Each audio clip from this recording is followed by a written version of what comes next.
ప్రేక్షకులకి ఆ లలితాంబిక అమ్మవారి యొక్క అనుగ్రహం పరిపూర్ణంగా కలగాలని మనస్ఫూర్తిగా కోరుకుంటూ మనం ఈరోజు చెప్పుకోబోయే టాపిక్ ఏమిటంటే గత 2 సంవత్సరాల క్రితమే మనం ఒక టాపిక్ గురించి చెప్పుకున్నాం. ఏమిటది అంటే శని భగవానుడు మకరం నుంచి కుంభంలోకి రాగానే చాలా మట్టుకు ఒక రెవల్యూషన్ తీసుకొస్తాడు. బిజినెస్ సిస్టమ్స్లోని ఒక కొత్తగా కనిపెట్టుకునే విషయంలోని అన్నిట్లోని బిజినెస్ రెవల్యూషన్స్ చాలా తీసుకొస్తాడని చెప్పుకున్నాం. అదేవిధంగా మనకి కుంభంలోకి రాగానే చాలా మార్పు ఏఐ ద్వారా వచ్చింది. అయితే మనం గతంలో ఇంకొక విషయం కూడా చెప్పుకున్నాం. ఏమిటది అంటే శని ఇక్కడికి చేరేసరికి అంటే 2030 4వ నెల 17వ తేదీ అంటే 17 ఏప్రిల్ 2030 కల్లా ఇక్కడ చేరుకుంటాడు. ఆ సమయం కల్లా అందరూ కూడా వీలైనంత మట్టుకు ఓన్గా చేసుకునే దాని మీదే ఉండండి, జాబ్ కాకుండా అనేటువంటిది. ఎందుకంటే అలాంటి ఒక సిస్టమ్ని తీసుకురాబోతున్నాడు శని. మకరంలో ఎంటర్ అయినప్పుడు మీరు గమనించినట్లయితే ఒక 4.5 years బ్యాక్ మనకు కరోనా వచ్చింది. మకరంలోకి ఎంటర్ అయ్యి గురువు ఒక నీచభంగ రాజయోగం కాలసర్పదోషంలో ఉన్నప్పుడు ఇక్కడికి వెళ్ళినప్పుడు జాబ్ సంబంధించిన విషయంలో ఒక డిఫరెంట్ ఇదంటే వాళ్ళు ఎవరికి వాళ్ళు చేసుకునే దానిలోనే ఇస్తాడు. కాబట్టి ఇక్కడి నుంచి ఇక్కడికి అంటే దాదాపు ఇప్పుడు మకరం కుంభంలో ఉన్నటువంటి శని భగవానుడు 30వ తేదీ 30వ తేదీ 3వ నెల 2025 సంవత్సరానికి ఇక్కడికి వెళ్తాడు. 30 మార్చ్ 2025 సంవత్సరంలో ఇక్కడికి పర్టికులర్గా 2/6/2027లో వెళ్తాడు ఇక్కడికి మేషంలోకి. సో ఈ రాసులు మారినప్పుడు ఏ లగ్నం వారికి, లగ్నం తెలిస్తే లగ్నం తెలియని వారి రాశి వారికి ఏ విధంగా ఉండబోతుంది 2030 వరకు అనేటువంటి విషయాలు తులా లగ్నము తులారాశి తులవారికి కనుక చూసుకున్నట్లయితే మీకు మీ లగ్నం నుంచి పంచమ స్థానంలో శని యొక్క సంచారం ఇప్పుడు ప్రజెంట్ వచ్చే సంవత్సరం 2025 30వ తేదీ నుంచి మీనంలో సంచరిస్తుంటాడు. తులవారికి మీనంలో శని సంచారం మంచిది 6వ స్థానంలో. అంటే ఏ విషయంలో మంచిదో చెప్తాను నేను మీకు. ఒకటేంటంటే హోమ్ లోన్స్కి, అదేవిధంగా పెట్టినటువంటి ఇన్వెస్ట్మెంట్స్ విషయంలో. ఎందుకంటే ఇక్కడ కేతువు ఎప్పుడైతే మీకు నెక్స్ట్ ఇయర్ మే నుంచి మారిపోతాడో అప్పుడు శని ఇక్కడ 6వ స్థానంలో సంచరించేటప్పుడు తులాలగ్నం వారికి ఆ 2.5 సంవత్సరాలు ఇన్వెస్ట్మెంట్ చేసే ప్రతి రూపాయి కూడా మీకు బంగారంగా మారేటువంటి సమయం అదంతా కూడా. సో ఇక్కడ 2027 జూన్ 2వ తేదీ వరకు గుడ్ టైం చెప్పాలంటే తులవారికి 6లో శని. కానీ దాని తర్వాత శని ఎప్పుడైతే సప్తమంలోకి వెళ్తాడో ఇక్కడ మాత్రం పర్టికులర్గా మీరు సామాజికంగా చేసే పనుల్లోని, సోషల్ మీడియాస్లోని, జీవిత భాగస్వామి విషయంలోని, పార్ట్నర్స్ విషయాల్లోని కాస్త జాగ్రత్తగా ఉంటూ ఉండండి. ఇది మెయిన్గా గుర్తుపెట్టుకోండి. అయితే ఇక్కడ ఎప్పుడైతే శని ఇక్కడ సంచరించేటప్పుడు కేతువు ఇక్కడికి వస్తాడు. ఎప్పటికీ ఇక్కడ నుంచి ఒక 2 సంవత్సరాల తర్వాత. అంటే కేతువు ఇక్కడ శని ఇక్కడ ఉన్నప్పుడు తులాలగ్నం వారు ఉద్యోగ సంబంధించిన విషయంలో జాగ్రత్తగా ఉండాలి. 6లో శని మంచివాడు కానీ కేతువు ఉన్నాడుగా, దాని ప్రభావం చూసుకోవాలి. కాబట్టి అది చూసుకోండి. దాని తర్వాత శని మేషంలోకి వచ్చినప్పుడు ఈయన కేతువు ఇక్కడ ఉంటాడు. అంటే ఏమిటి, ఆ సమయంలో కొంచెం తండ్రి గారి ఆరోగ్యము పెద్ద మొత్తంలో ట్రాన్స్ఫర్ చేసేటప్పుడు ఈ విషయాల పట్ల జాగ్రత్త వహించాలి.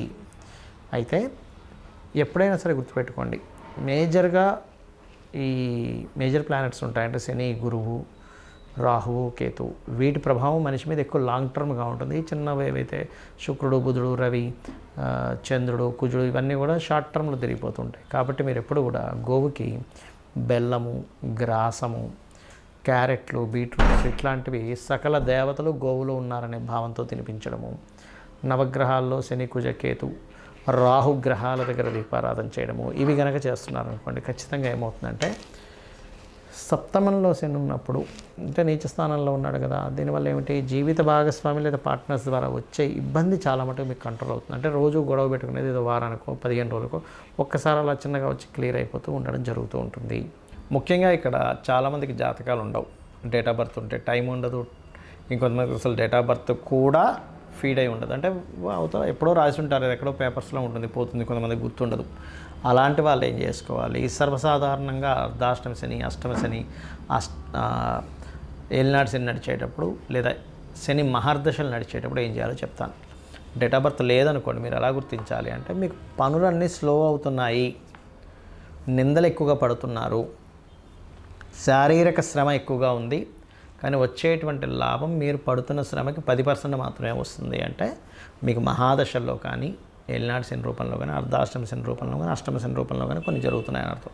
అయితే ఇందులో మళ్ళీ కొన్ని వేరియేషన్స్ ఉన్నాయి. ఎలాగంటే అర్ధాష్టమ శని నడుస్తుంది అనుకోండి, అంటే మీ చంద్రుడి నుంచి 4వ స్థానంలో శని సంచారం జరుగుతుంది. అప్పుడు కన్స్ట్రక్షన్స్ చేసే విషయాల్లో, చదువు విషయంలో కొంత మందత్వం వస్తుంది. అష్టమ శని జరిగేటప్పుడు అన్నీ లేట్ అవుతూ ఉంటాయి, కొంచెం యాక్సిడెంట్ ప్రోన్స్ ఎక్కువ అవుతూ ఉంటాయి. అదే ఏలినాటి శని నడిచేటప్పుడు 12వ స్థానంలో శని సంచారం చేసేటప్పుడు ఇన్వెస్ట్మెంట్స్, రాశిలో శని సంచారం చేసేటప్పుడు బద్ధకము, 2వ స్థానంలో శని సంచారం చేసేటప్పుడు ధన సంబంధించిన విషయాల మీద ప్రభావం చూపిస్తూ ఉంటాడు. అయితే ఇక్కడ మీరు ఒకటి అర్థం చేసుకోవాల్సిన విషయం ఏంటంటే, ఎప్పుడు శని సంచారం మీకు వచ్చినా, అంటే శని కర్మకారకుడు కాబట్టి అతను తిట్టుకోవడము, శని బాలేడు అనుకోవడము కాదు. శని భగవానుడు నాకు ఏదో నేర్పించడానికి వచ్చాడనేటువంటి భావనతో ఉంటూ ఖచ్చితంగా మీరు చేయవలసింది ఏంటంటే, ఇక్కడ ఒకటే గుర్తుపెట్టుకోండి, మీరు నిద్రపోవడం చేయకూడదు ఎక్కువగా. ముసలి వాళ్ళు, స్త్రీలు, చిన్నపిల్లల విషయాన్ని మాట్లాడలే. అనారోగ్యంతో ఉన్నవాళ్ళు లేదా బాగా ఏజ్డ్ పర్సన్స్, స్త్రీలకి, చిన్నపిల్లలకి ఇది ఎగ్జంప్షన్. మీరు యువకులై ఉండి ఆరోగ్యం అంతా బాగున్న వాళ్ళు మధ్యాహ్నం కనుక నిద్రపోయారా, శని యొక్క ప్రభావం నెగటివ్గా ఎక్కువ ఎఫెక్ట్ పడుతుంది మీ మీద. రెండవది వాకింగు, జాగింగు, ఎక్సర్సైజు, శారీరక శ్రమ సంబంధించినవి ఎక్కువగా చేయాలి.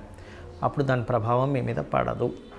ఇక మూడో విషయం ఏంటంటే, ఇక్కడ మీరు గమనించవలసినటువంటిది, మీకు దగ్గరలో అంటే మీ చుట్టాల్లో ఏజ్డ్ పర్సన్స్ కానీ, మీకు ఏదైనా పనిచేసే వాళ్ళకి కానీ, ఆ రూపంలో అంటే కార్మికులు, కర్షకుల రూపంలో శని భగవానుడు ఉంటాడు. వాళ్ళకి ఏదైనా హెల్ప్ చేయండి. వాళ్ళు సంతోషపడడానికి ఏదో చిన్న పిల్లలకి ఒక చాక్లెట్ కొనివ్వడం, ఏదో ఒక షర్ట్ కొనివ్వడం, ఏదో ఒకటి చేయండి. అప్పుడు శని ప్రభావం నుంచి బయటపడతారు.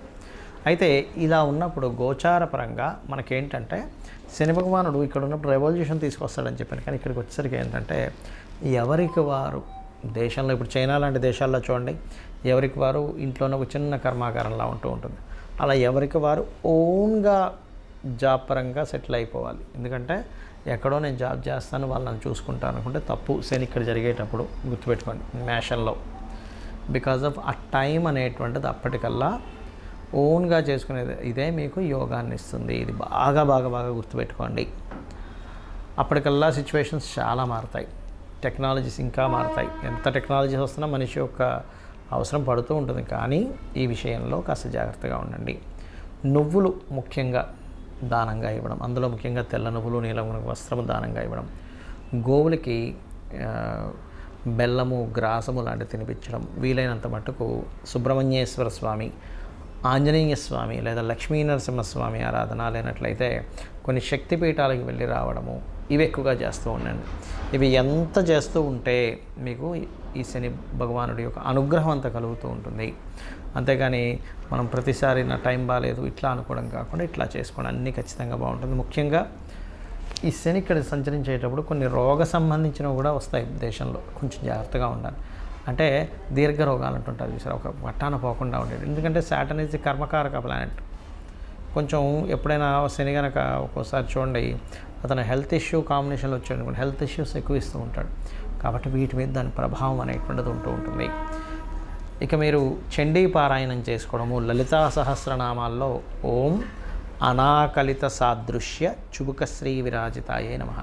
అయితే ఇందాక మనం మాట చెప్పుకున్నాం ఏంటి, ఇక్కడ శని సంచారం జరిగేటప్పుడు 10th లార్డ్ కదా నీచ పొందుతున్నాడు కాబట్టి, న్యాచురల్ 10th లార్డ్ కదా నీచ పొందుతున్నాడు కాబట్టి ఇది కర్మ మీద, ప్రొఫెషన్స్ మీద చూపిస్తుందని చెప్పుకున్నాం. అలాంటి వారు వాళ్ళ పర్సనల్ చార్ట్లో కూడా ఒకవేళ కర్మకారకుడు పాడయ్యాడు, 10th హౌస్ పాడైంది అనుకునేటువంటి వారు చక్కగా మీరు ఏం చేయండి అంటే, లలితా సహస్రనామాల్లో ఫస్ట్ లైన్ ఉంటుంది, ఓం శ్రీమాత శ్రీ మహారాజ్ఞి శ్రీమత్ సింహాసనేశ్వరి నమః, లేదా ఓం మాణిక్య మకుటాకార జానుద్వయ విరాజితాయై నమః అని